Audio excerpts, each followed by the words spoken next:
Welcome back to Crafting Made Simple. Before we dive in, don't forget to sign up for the Crafting Made Simple newsletter for even more crafting tips and ideas. Oh, yeah, definitely. You can find the link in the show notes or over on the blog, paperflowdesigns.com. Perfect. So today we're exploring a recent Paperflow Designs blog post that's bursting with creative Easter egg decorating ideas. Oh, fun. 10 to be exact. Oh, 10. That's a lot of I know, ideas. right? So many to get through, and they're all so creative. Well, it's amazing how such a simple object like an egg, Yeah, can become a canvas for so much creativity. right. And this blog post really captures that spirit, I think, showcasing techniques for everyone, Yeah. from beginners to experienced crafters. Yeah, I was looking through the list and I was particularly drawn to the idea of using chalkboard paint for the eggs. Oh, that's I fun. know. Yeah. Imagine the possibilities. You could personalize each one with messages or doodles, or even turn them into mini games for an Easter egg hunt. Oh, that's a fantastic idea. It taps into the interactive element of crafting, right? Yes. Making the finished product more than just a visual piece. Exactly.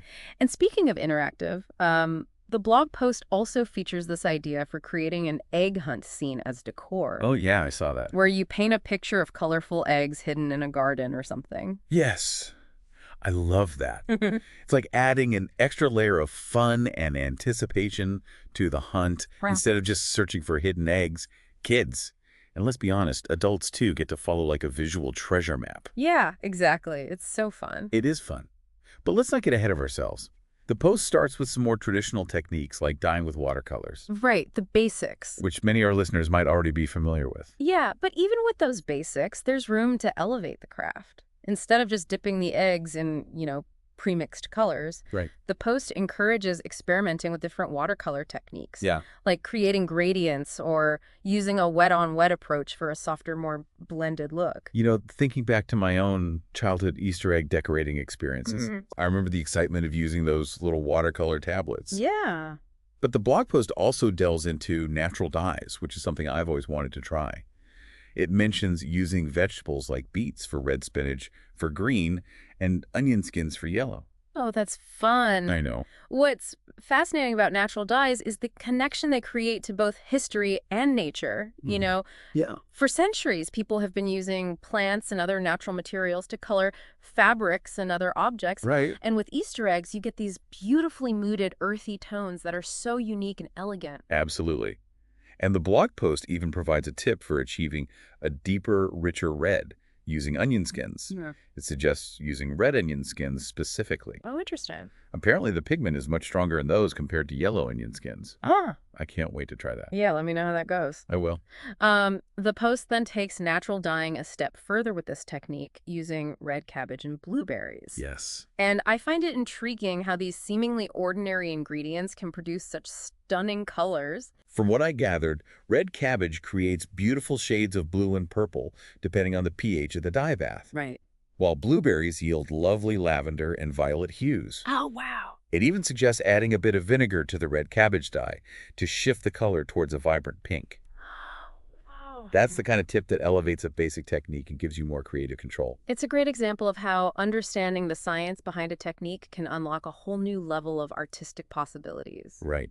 And speaking of science, the blog post also features a technique that uses shaving cream to create a marbleized effect on the eggs. Oh, fun. I know I'm picturing those swirling colors and I'm already intrigued. Yeah, it's a surprisingly simple technique with a stunning visual payoff. The post mentions swirling drops of food coloring into the shaving cream and then gently rolling the eggs through the mixture to pick up the color. The result is a unique abstract pattern that's different every time. It sounds like a great option for those who might not feel confident in their painting or drawing skills, but still want to create something visually striking. It reminds me of those trendy marbled paper designs you see everywhere these days. It does have that contemporary aesthetic. And it's a great example of how crafting techniques can be adapted and reinterpreted to reflect current trends. And speaking of trends, let's talk about the ombre style. This technique involves starting with a light base color and gradually dipping the egg into darker shades for a smooth gradient effect. It's so chic and modern. I know. The ombre effect is a classic design element that's been used in everything from fashion to home decor, and it's surprisingly easy to achieve on Easter eggs. The blog post recommends starting with a light pastel shade as the base, then dipping the egg in progressively darker shades of the same color family. That makes perfect sense. Yeah. I wonder if you could achieve a similar effect using natural dyes, maybe by layering the colors with different soaking times. That's an interesting question. I think it would be worth experimenting with. You might need to adjust the dye concentrations and soaking times to achieve the desired gradient, but the result could be truly unique and beautiful. It really highlights how even seemingly straightforward techniques can be adapted and explored further with a little creativity and experimentation. Exactly. And that's what makes this blog post so inspiring. It provides a starting point, but it also encourages you to push the boundaries and explore your own creative possibilities. Yeah. But hold on, because we've only scratched the surface of this treasure trove of Easter egg decorating ideas. We still have glitter and glam eggs, floral decoupage, animal prints, and more to uncover. So much more. Stay tuned. And for those who love a bit of sparkle, the blog post has a whole section dedicated to glitter and glam eggs. Oh yes, bring on the glitz. Yeah. I'm always a sucker for a bit of shimmer, and Easter eggs are like the perfect canvas for some extra shine. Uh-huh. I can imagine these looking absolutely stunning in an Easter centerpiece or nestled in a bed of, colorful shredded paper. It's a great way to add a touch of whimsy and playfulness to your Easter decorations. And the blog post offers some really helpful tips for getting the glitter just right. Yeah, For example, it suggests using a sealant like Mod Podge to prevent the glitter from flaking off. that's a great tip. I've definitely had my fair share of glitter mishaps in the past, so I appreciate any advice that helps keep the sparkle where it belongs. I'm also curious about the different ways to apply the glitter. Does it recommend using a brush or just like sprinkling it on? The post actually suggests a few different methods, Oh, good. which is great because it gives you options depending on the look you're going for. You can use a brush to apply glue and then sprinkle the glitter on top for a more precise application. Or for a more all-over shimmer, you can dip the entire egg in glue and then roll it in glitter. No, I love that.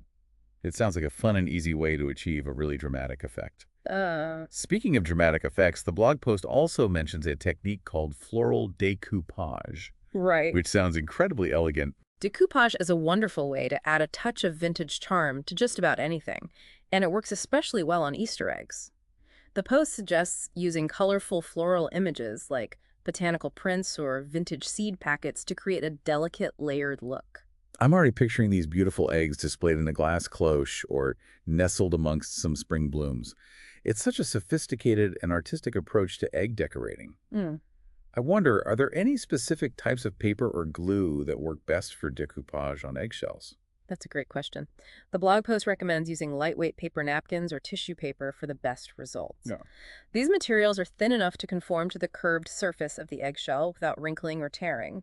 As for glue, a decoupage medium specifically designed for delicate surfaces is ideal. That makes perfect sense. I'm definitely adding those supplies to my crafting wish list. Now, shifting gears to a more playful and bold style, the blog post also features an idea for creating animal print eggs. Oh, this is so fun. I know, right? It's a great way to let your personality shine through your crafting. The post suggests mixing and matching different animal prints, like leopard spots, zebra stripes, and even giraffe patterns. You could create a whole menagerie of wild and wonderful eggs. Exactly. You can just imagine the look on kids' faces when they discover these hidden treasures during an Easter egg hunt. But for those who prefer a more structured and graphic approach, the blog post also includes a technique for creating stenciled patterns using tape. This is a brilliant technique for achieving those clean lines and geometric designs. The post recommends using painter's tape to create the stencils as it's easy to apply and remove without damaging the eggshells. You can create all sorts of patterns from simple stripes and polka dots to more intricate geometric shapes. I love how versatile this technique is. You can even get really creative and use different widths of tape to create layered designs or negative space patterns. Now let's circle back to that interactive egg hunt decor idea we mentioned earlier. I'm still so intrigued by the concept. It's a fantastic way to elevate the egg hunt experience and create a truly memorable event.